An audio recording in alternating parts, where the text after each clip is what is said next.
So here we have the Nissan Qashqai Automatic. I'm going to start off by showing you inside the boot, and then we'll hop in and run through some controls from there.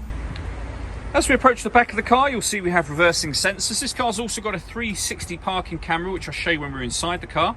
Plenty of boot space as well, along with that 60-40 split folding rear seat. And then you can increase the boot space even further by lifting, and if you wish to, removing these two tray sections. They can also be used to divide the boot up as well. Okay, now that we're inside the car, we're going to start with the dials. On the left-hand side, we have the rev counter, and on the right-hand side, the speedometer and fuel gauge. In the middle, you can see the total miles for this car, which are 8,919.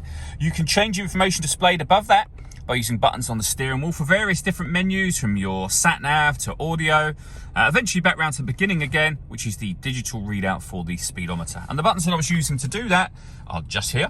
We have stereo controls around that. On the right-hand side, we have cruise control and speed limiter, as well as phone controls. The phone controls can only be used after such time as you pair up the phone, which is done on the touchscreen over in the center just here. Hit the phone icon, then you'd hit connect and follow the instructions on screen from there, which we're not going to do at the moment. When it comes to music, we have the radio. You can see we have AM, DAB and FM. If you're listening to your own music, you can do that via the CD player.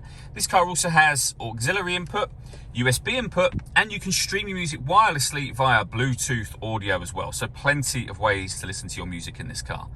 We also have satellite navigation, which is accessed via these buttons. There's a full video showing how that works on our website and on our YouTube channel. And if I pop the car into reverse, you'll see the 360 parking camera I mentioned a moment ago.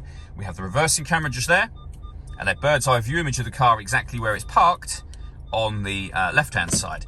And the camera goes a couple of steps beyond that. If you press the camera button, you get a front-facing camera and that same bird's eye view, or a front-facing camera and the front passenger side wheel. So it does make it very easy to park with all of those cameras. Below that, we have the dual zone climate control. So you can adjust the driver and passenger temperature. You can determine where you'd like the air to be distributed. You can increase and decrease the fan speed. When you're happy with those settings, this button turns your air conditioning on and off again. This one will take control of the fan speed and the direction of the air to maintain the two temperatures you've asked for. To override that, make any manual adjustment and you'll see that auto has now gone off. Underneath that, we have a 12-volt charging socket, an electronic handbrake, and then the gear lever for the fully automatic gearbox. The last thing I wanted to mention in this car is the panoramic glass roof. There's a button up here.